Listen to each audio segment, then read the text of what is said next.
Hello and welcome to another epilogue, this time for the Cleverly. So let's talk maritime paintings. Now this was not the largest painting I have worked on. It was not the most complicated painting I have worked on. It really wasn't the most involved, but it was still an interesting and fun project. And this painting really illustrates the necessity for good conservation, because one of the problems that I faced was a lot of bad conservation that I had to try to, some successfully and some not so successfully, undo. And that was one of the biggest questions that you folks had about the old conservation. So at what point does the old conservation just become part of the painting? Well, when the old retouching paints, in this case oil paint, are applied to a painting, if they're young, let's say 10, 15, 20, maybe even 50 years old, we might still be able to remove them.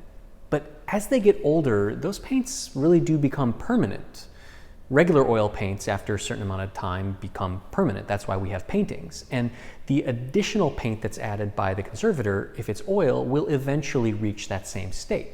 So in some cases, like the Cleverly, that old retouching is so old that, well, it is now part of the painting.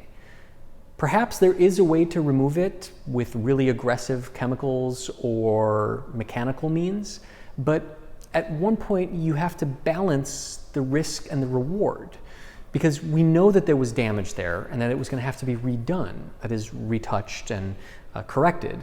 So removing all of that old work may not actually be in the benefit of the painting, because we just got to redo it anyways, and maybe it's not worth subjecting that painting to that much trauma. So yeah, as the painting gets older, as the old conservation work gets older, it can become part of the painting. And I've worked on paintings from the 1500s where the overpaint, the retouching is clearly visible, and there is nothing we can do to get rid of it. And unfortunately, that just kind of is what it is. Another question related to retouching that many of you asked and followed up with was, how do I decide how much to retouch or what to retouch? In this case, the sail was missing, and so I decided that I needed to recreate that sail to better integrate with the painting so that the final product wouldn't have that distracting, poorly executed sail. Now, I spoke with my client at length about this, and we talked about the benefits and drawbacks to doing a lot and a little bit of retouching. And ultimately we decided that we wanted this painting, they decided that they wanted this painting to present as best as possible. So fully integrating all of that damage was necessary. Now, some of you asked about maybe retouching some damage into the painting so that it blends in. And that's certainly an appropriate approach if necessary, of course. You may remember a video I did on St. Francis. It was a gigantic painting, and after it was all cleaned, the cracks looked really prominent. And I had some areas of retouching where I felt that the retouching looked too new, too clean, too fresh. So I added some cracks into that retouching to better disguise it or integrate it into the painting. Now, on this painting, the cracks were really, really small, and I didn't feel like it was necessary or really beneficial to recreate those because the retouching looks pretty invisible as is. And so I didn't think that it was going to add anything to it except for time and cost for my client, which is something I always have to keep in mind. Again, on the topic of retouching, some of you asked about the final destination of this piece and how my work, specifically my retouching, plays into that. And I did mention that this piece is going up to auction, probably in England somewhere, probably in springtime. And while I do feel an ownership over my own work, I don't really have an ownership over the painting. So once it leaves my studio, well, that's really where my responsibility, my role kind of ends. Now, of course, my label's on the back, the client has my proposal, and my contact information is all over it. So if anybody has any questions, they can certainly contact me, including the auction house if they want to know precisely or more specifically what I did and why. And sometimes that happens. Sometimes auction houses ask for my reports and they include them as supplemental information for the sale. Sometimes not. And sometimes clients are very forthcoming with buyers or galleries or auction houses about the work that was done on the piece. Sometimes they're not. There's nothing I can do about that. But I did mention that I wanted to retouch away some of the blemishes in the sky and minimize that retouching, which is why I did so much scraping. Ultimately, when they blacklight this painting, they'll be able to see all of my work. And if they saw a massive area of retouching, it's probably more like this, that would not reflect well on me, wouldn't reflect well on my client, and it wouldn't be reflected in the hammer price at the auction house. So by scraping and minimizing the amount of retouching I did to, maybe about that much, well, my footprint is lighter and it bodes well for my client, the auction house, and also the potential future owner who doesn't want a Julian Baumgartner painting, they want a Robert Cleverley painting. Now, while we're on the topic of old work, this is not a question that has just come up in this video, but it comes up all the time. And it's about previous conservators and the work that they did, and whether or not they were good conservators using fallible materials, bad conservators doing shoddy work, or kind of somewhere in between. And the answer is yes to all of those things. Sometimes I see things that were done by complete amateurs, and you can tell they had no idea what they were doing, and that's pretty obvious. But sometimes we also find old work that was done with great care and sensitivity, but it's just really dated, and the materials have failed, or the techniques have proven not to be sustaining. So something like the use of rabbit skin glue is a prime example. For hundreds of years, rabbit skin glue was a common, actually still is a common adhesive used in art making and conservation. But we know, because it's hygroscopic, that is, it absorbs ambient moisture and water, that it is a fallible material. And studies have been done and have actually shown that rabbit skin glue as a size will increase the chance that a painting cracks later on in its life. So those conservators that were using rabbit skin glue, it's not because they were doing a bad job or they were trying to sabotage the painting or plant a little landmine for me 100 years later. That was the best they had, and that was the norm. So they were just doing what was expected of them. So sometimes I'm overly critical about the old work that I see, and I know that you all love to see me spill tea and throw shade and be all sassy, and sometimes I get a little carried away with that, but I have to always keep in mind that the majority of the time, the old work is just simply old and outdated, and that there was no nefarious intent behind it.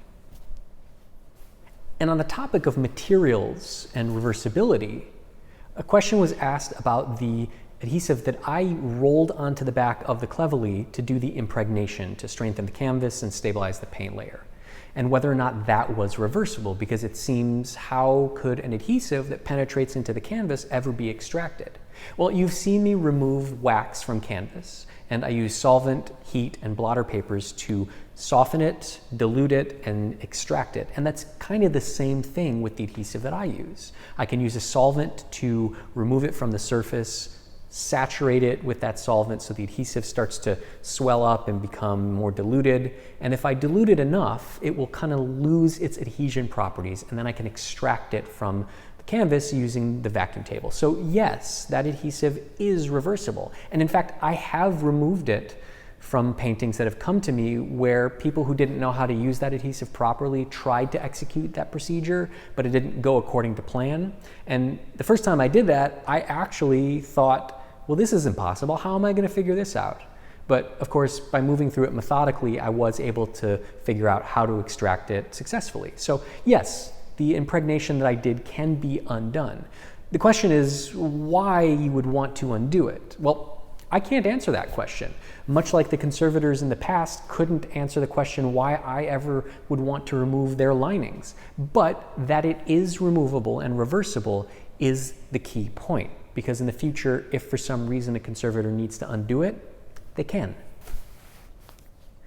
Was this the worst conservation I have ever seen? Oh, far from it. And in a couple of weeks or month or two, or however long it takes me to finish it, I am currently working on a painting that is best described as a hot mess dumpster fire 2020. So I'll leave it at that. But it is, I don't even want to think about it. Anyhow, this painting wasn't that bad. Obviously, there were some things that I disagreed with, like the extent of the glazing, the decision to use that nylon or fiberglass and to just haphazardly do a second strip lining, flipping of the stretcher, and of course staples. But all of that, as you saw, was undone. I'm able to reverse that, and even though sometimes it's really difficult, as long as I'm able to affect a positive change, most of these things are just minor frustrations, and I sometimes play them up more because, I don't know, they rub me the wrong way, but it is what it is.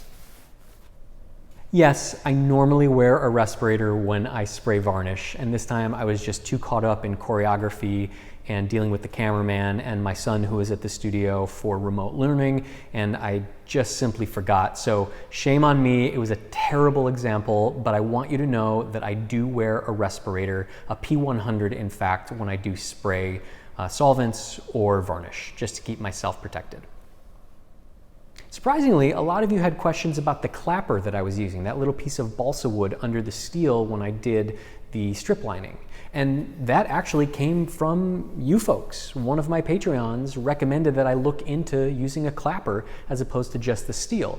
And interestingly enough, a lot of you commented that balsa wood was probably not the best choice of clappers, particularly end grain balsa wood.